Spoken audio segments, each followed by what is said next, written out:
تو روایات میں آتا ہے کہ 3 دن اور 3 راتیں رسول اللہ صلی اللہ علیہ وسلم نے وہاں قیام. صبح ہوئی، انہوں نے دیکھا کہ آپ صلی اللہ علیہ وسلم کی چارپائی پہ جو سونے والا آدمی ہے ان کی جسامت وہ نہیں ہے جو محمد رسول اللہ صلی اللہ علیہ وسلم کی ہے. جب وہ بیدار ہوئے، گھر سے باہر نکلے تو وہ حضرت علی رضی اللہ تعالیٰ عنہ تھے.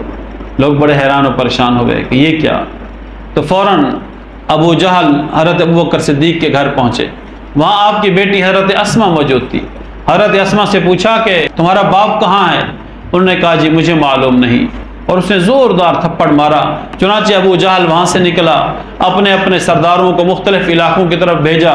جب حیران و پریشان ہوئے کہ وہ مکہ کی سرزمین میں نہیں ہے، پھر لالچ دی لوگوں کو، جو شخص آقا انعامدار صلی اللہ علیہ وسلم کو گرفتار کر کے لائے اس کو 100 اونٹ انعام میں دیے جائیں گے. اب لوگ مختلف علاقوں میں پھیل گئے، آپ کی تلاش میں نکل پڑے. جب حضرت ابوبکر صدیق نے سراقہ ابن مالک کے گھوڑے کو دیکھا تو آپ نے عرض کی یا رسول اللہ، کوئی آدمی ہم تک پہنچنے والا ہے. سراقہ ابن مالک پریشان ہوا، اس صحرا میں کیسے گھوڑا دھنس گیا. سراقہ ابن مالک گھوڑے سے اترا، آپ صلی اللہ علیہ وسلم کے پاس پہنچا.